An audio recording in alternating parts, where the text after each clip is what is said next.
অথ শ্রী শ্রী কালকি শ্রীমদ্ ভগবত গীতা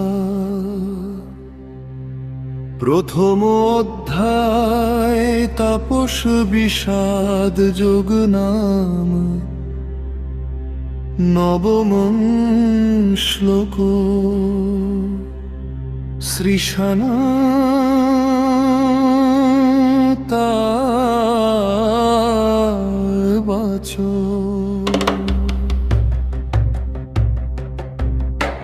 পুণ্যে চ বহব পাপা মত অর্থে ত্যক্ত সত্যকা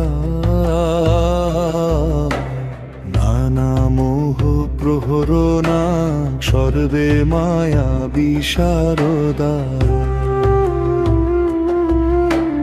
পুণ্যে চ বহব পাপা মত অর্থে ত্যক্ত সত্যকা নানা মোহ প্রহরণা সর্বে মায়া বিশারদা পুণ্যে চ বহব পাপা মত অর্থে ত্যক্ত সত্যকা প্রহরণা সর্বে মায়া বিশারদা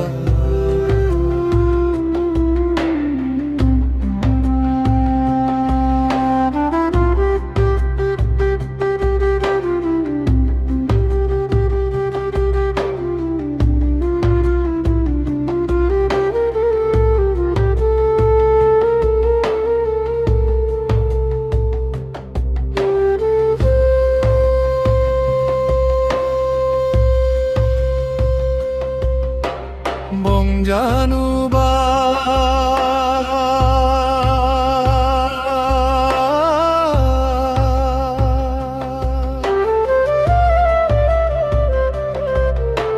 শ্রী শান্তা স্বরূপ বক্তা বললেন, হে মাতে এই স্বগতের মোহগ্রস্ত শক্তি ষড়রিপু এবং অহংকার বলল, হে মোহ শ্রেষ্ঠ হে মাতে আমাদের পক্ষে কলিক্ষেত্র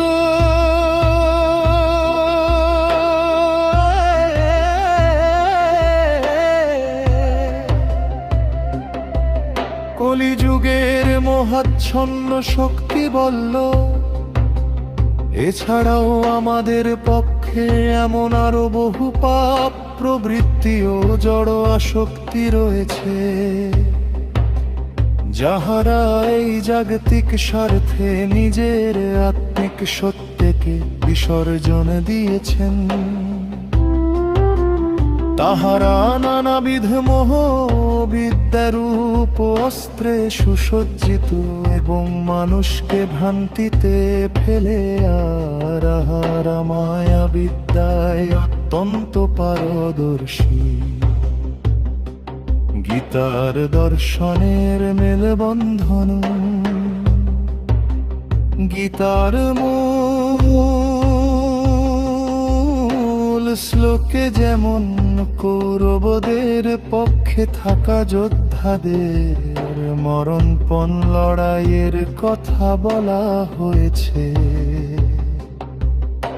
শ্রী শ্রী কালকি মহর্ষি মালো বাবার দর্শনে কলিযুগের সেই আসুরিক শক্তিগুলো হলো মানুষের ভেতরের কুসংস্কার অবিদ্যা এবং সত্য বিমুখতা।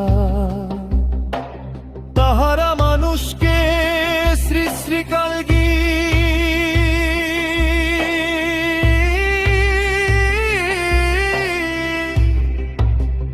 অবতারের সদ্ধর্ম ও ভক্তি পথ থেকে বিচ্যুত করতে নানাবিধ জাগতিক প্রলোভন ও মায়ার অস্ত্র ব্যবহার করেন। এই সব কলির দূতেরকে পরাস্ত করতে শ্রী শ্রী কালকির ভক্তদেরকে মহর্ষি মালো বাবার তত্ত্ব ভাববে সত্য ধর্মে দীক্ষিত হতে হয়। এই কথাগুলি শোনাছেন বক্তা শ্রী শান্তা বিষ্ণু মায়াকে। এই মোহমায়া এবং ষড়রি পূজাহারা মানুষকে জড়বাদী মোহের মধ্যে আবদ্ধ করে এবং কখনো মুক্ত করে না, পরম সত্যের পথে চলতে দেয় না। সাবরণী মনুষ্য ধর্ম জাগরণের জন্য সম্বল দেয়। ইতি শ্রী শ্রী কালকি শ্রীমদ্ ভগবদ্ গীতা।